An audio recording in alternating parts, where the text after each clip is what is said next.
What's up, investors? It's the Russian dude. The victory parade in Moscow is over. Thank you everyone who was able to join the live stream. I know it was too late, but in case you missed it, the recording should be on my channel under live tab. Feel free to watch it after this video if you are curious what happened. So yeah, last week treated us to a double feature of Vladimir Putin's greatest hits and greatest hypocrisies. First, in the spirit of true dictatorship only an autocrat can invoke, he proclaimed a unilateral 3-day ceasefire from May 8th through May 10th. Russians themselves broke it several times, but for him it does not matter. What matters are the headlines, and that the US administration still clings to the hope that the talks are just around the corner. Victory Day is the one date when Russians expect solemn remembrance, suddenly came with a get-out-of-shelling-free card. At least on paper. Then, almost before anyone outside the Kremlin walls had unpacked their weekend outfits, news broke about a speech in which Putin redefined Russia's elite as frontline soldiers, promising they had replaced corrupt bureaucrats and oligarchs in key positions. That's right, Putin's paranoia and mistrust at his inner circle reached such sky-high levels that he is ready to turn his back on his surrounding in favor of literal war criminals. The reason for this? People who you share the same room with on a daily basis are capable of reaching you, in case they really want to. But some frontline soldiers who Putin does everything possible to instill them in the ranks of semi-gods in Russia, well, 99% of them will never even see Putin in person. And so, he does not need to worry much about the people he cherishes the most, ambushing him in the most unexpected time. 2 acts, 1 stage, same tragic play. The war machine still grinds on, and the survivors get a seat at the table they never wanted. A 3-day truce may sound better than nothing, sure. Fewer bodies piling up for a few days is always welcome, right? But don't fool yourself into thinking that this signals an end to the shooting. There will be another huge video, by the way, about me talking about Putin's completely shifting his mindset towards the war, so guys, if you haven't done so already, please subscribe if you don't want to miss it, because I think this will be a very eye-opening video for so many of you. But so yeah, then what about those new elite born from the blood of conscripts? Well, that's propaganda alchemy turning misery into marketing. The forceful change of layers of society and preferential people to express the opinions of the majority. And let me tell what, the people of Russia are very far from enjoying what they see unfolding right in front of their eyes. Even some Z-patriots are scratching their heads in disbelief and confusion. So today, let's talk about Putin's latest double PR carnival, a ceasefire that evaporates faster than peace talks, and a new cast of war heroes whose crowns weigh heavy with broken promises and empty responsibilities. Imagine you're a mother in Mariupol, hugging a wrecked teddy bear in the rubble where your kitchen used to be. When you hear the announcement, 3-day ceasefire starting May 8th, well, inevitably hope flares. Maybe you can finally grab some clean water, maybe you can even go and dig out your son's lost sneakers. But then you realize it's unilateral. Only Putin proposed and simultaneously agreed to his own gesture of goodwill. And spoiler alert, he will be the one to break it as well. Oh, the irony, right? Ukrainian civilians nevertheless hold their breath, hoping for the cessation, by being worried at the same time that Russia will exploit every second, regroup its forces, and then unleash a fresh wave of terror the moment the clock strikes midnight on May 10th.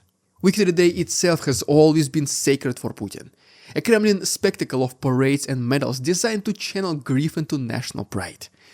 This year, Xi Jinping is expected on the Red Square, so a fleeting ceasefire is less mercy, but more of a PR campaign. I mean, surely world leaders' shoes must stay blood-free, right? But if you remember from my previous video, flights were suspended at 4 major Moscow airports, debris fell on the highways, and 19 drones, 202 across entire Russia, according to the Ministry of Defense of Russia, were shot down in one night alone. And yet, somehow, we are supposed to celebrate peace. It's like giving a starving man a single breadcrumb and calling it generosity. Putin is exactly like those influencers who give $20 to homeless people on camera just to take it back once the cameras stop rolling. The Kremlin praises this pose as proof of goodwill, yet there is no commitment to talk and no extension beyond 3 days. If Putin is ready to unconditionally stop the fire in a matter of couple of hours, why isn't it then becoming physically impossible to make it longer then? Meanwhile, families on both sides will lie awake, counting the seconds until shelling resumes. Because Putin is not surrendering or negotiating. He is merely dimming the lights for holiday weekend and then turning them back on at a full blast. A 3-day ceasefire once again is better than nothing, true, but it is also a cruel tease, a bargained spectacle meant to mask the most sinister truth. The war machine keeps roaring and the casualties keep rising as the clock ticks on. While citizens took videos of potholes in the roads, General Valery Gerasimov, chief of Russia's general staff, took to state TV to announce the liberation of the last populated area in the Kursk region. Kursk, the site of one of World War II's bloodiest tank battles, now serves as a backdrop for so-called credit liberation, the new buzzword among pro-war bloggers. Under this scheme, the influence praised phantom advances, only to confess days later that the troops that were sent forward were under-equipped and walked straight to mid-grind results. And that apparently no liberation even took place. It was purely an attempt to make it a self-fulfilling prophecy, but they failed. That's why the name Credit Liberation. Announce the liberation first and then try to actually do it, while the news is being spread on the Telegram.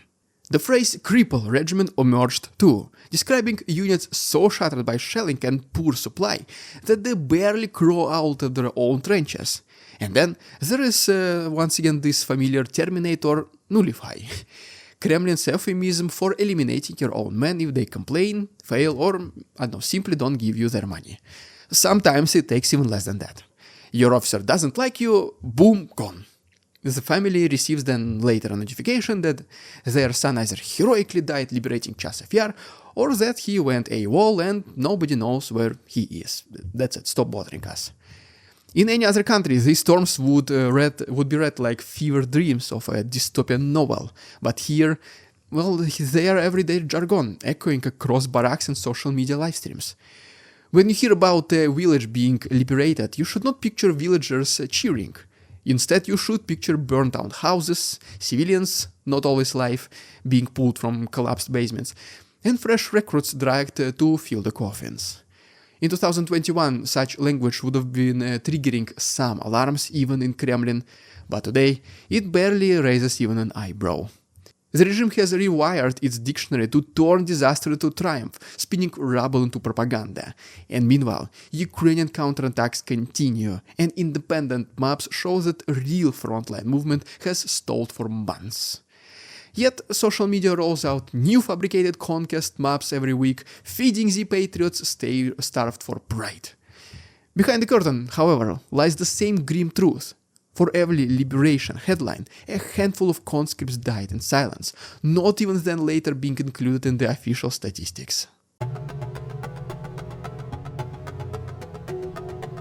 No sooner had Putin initiated the slow purge of Kremlin's best, the Tsargrad media group run by Orthodox oligarch Konstantin Malafeyev, and yes, Orthodox oligarch, you heard it right, he published a statement crowning soldiers as Russia's true elite. Talk about being the first in line to lick the boots of your boss if you want some special treatment, right?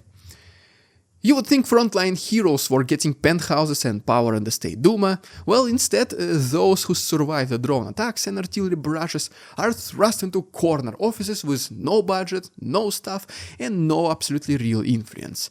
Just paper-pushing roles that, well, reek of mockery.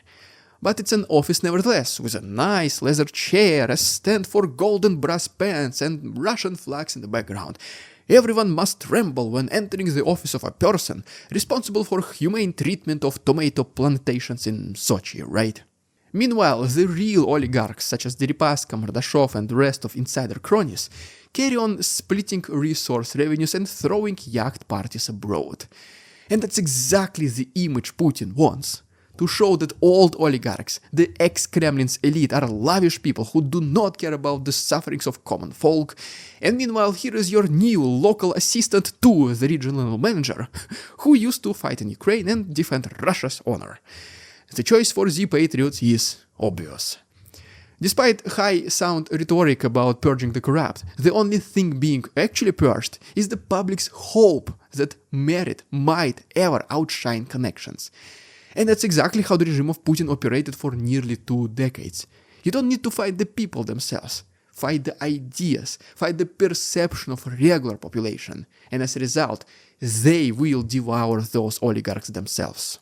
State TV now shows a reborn Putin, a brand new president startled by 3 decades of entitlement and intent on draining the swamp.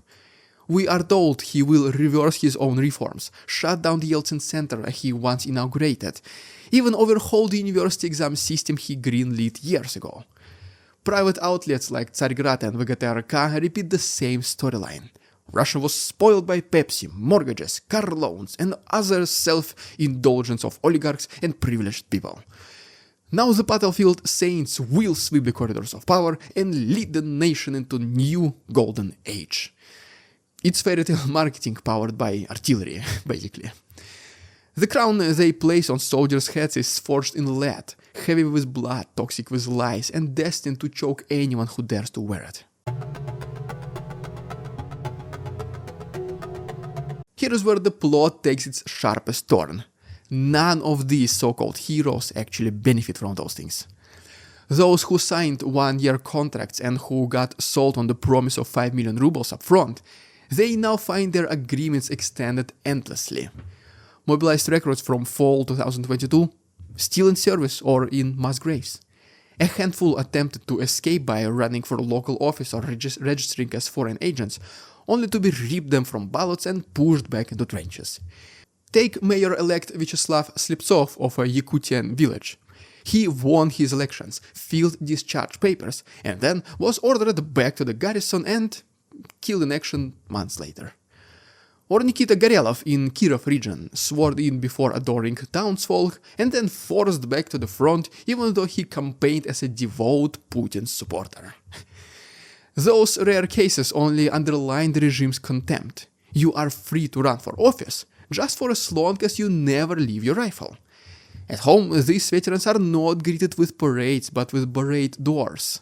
Cafes post no special operation veterans signs, and bar owners refuse service to anyone in a uniform stopped with the Z symbol. Online forums like Peekaboo, which is basically Russia's Reddit, lit up with xenophobic baristas' tales of uniformed soldiers, saying, "Why cannot you just change into street clothes?" And this is also what readers demanded. "You are not Marines," and some other people scoffed. Even when supporters participate in those discussions, and surprisingly, not on the side of the Z soldiers. Business leaders such as Roman Uniman recalls that former professionals now turned conscripts cannot even find jobs, because companies view combat experience as a major red flag. The new elite elevator, instead of bringing those people to the summit of Russia's power, slams veterans into social pit. Too tarnished to reintegrate, yet too marked by trauma for regular life. PTSD later starts kicking in, along with poverty, debt, and a public that labels them either traitors or walking time bombs. You simply never know what can trigger them as they demolish everything and everyone around them, thinking they are back in the Ukrainian trench.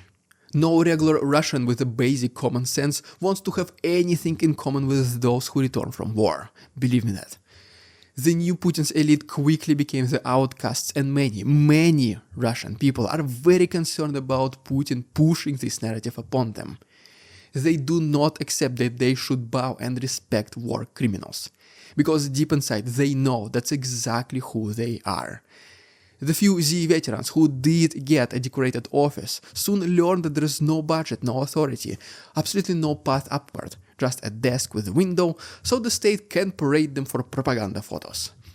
Their medals gather dust under fluorescent lights, while the rest of society moves along, absolutely barely noticing even their presence. Well, there you have it, guys. If you haven't done so already, please subscribe to my channel for more videos like this. If you wish to support my work, there are links down below, for example my Patreon, which memberships is literally the best way to support our work here on YouTube. Thanks so much for watching. See you tomorrow. We won't succumb to their tricks, the facade they try to sell. Their twisted words and feeble claims are resolve they cannot quell. We see through their lies, their feeble attempts to sway. We do not believe